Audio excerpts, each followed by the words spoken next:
Hi hello नमस्कार. दररोजची आपली कामं अगदी त्याच दिवशी व्हायला हवी असं काही नाही. तर मी माझी कामं कोणत्या दिवशी कोणती कामं करते आणि किती वेळात करते हे आजच्या व्हिडिओमध्ये सांगणार आहे.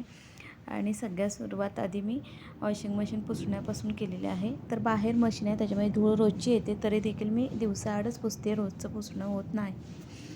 इथे मशीन पुसून झालेले आहे आणि कपडे मी मशीनमध्ये टाकणार आहे. आता बघू शकता 50 मिनटाची लावणार आहे.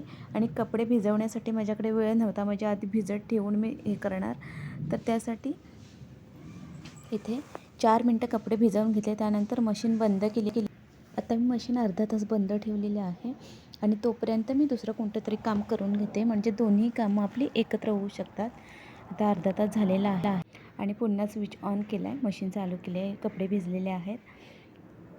आता जोपर्यंत कपडे होत नाही तोपर्यंत आणखी मी कोणतं तरी काम करू शकते. अशा प्रकारे मशीनमध्येच आपण कपडे भिजवून ठेवू शकतो.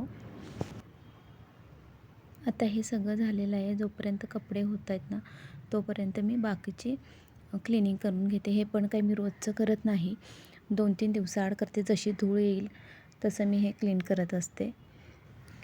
काही वेळांना आपल्याला वाटतं की सगळ्या गोष्टी म्हणजे साफसफाई आपली एकाच दिवशी व्हायला हवी, तर असं नाही. आपल्याला पण थकायला होतं, आपण बाकी सगळी घरची कामं असतात, फक्त एवढंच काम नसतं. त्याच्यामुळे अगदी एका दिवशी एखादा रूम किंवा एका दिवशी हॉलचं, असं प्रत्येक दिवशी आपण करू शकतो.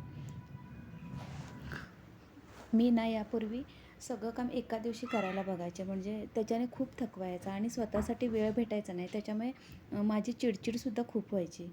मग मी ठरवलं नाही, म्हणजे एखाद्या वेळेस आपण हॉल केला तर दुसऱ्या दिवशी आपण बेडरूम करू शकतो किंवा एक दिवसाआड आपण दुसरं काम करू शकतो, जेणेकरून आपल्याला पण थोडासा वेळ भेटू शकतो. तर आता थोडा वेळ आहे माझ्याकडे, तर मग मुलींच्या बेडरूमचं थोडंसं मी क्लिनिंग करून घेते.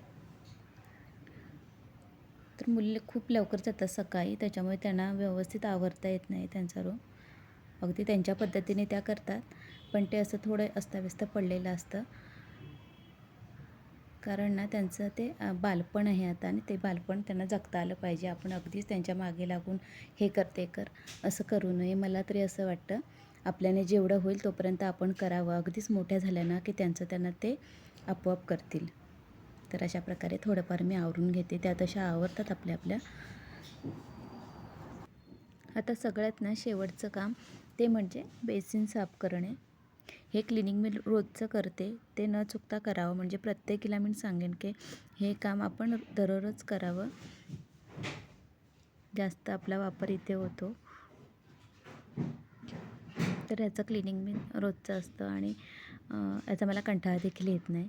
आता शेवटचं आपली फरशी साफ करणारा मॉप, त्याचं भांडं देखील रोजचं धुवून घ्यावं, म्हणजे ते स्वच्छ राहतं, ते आपलं मोठं काम करतं.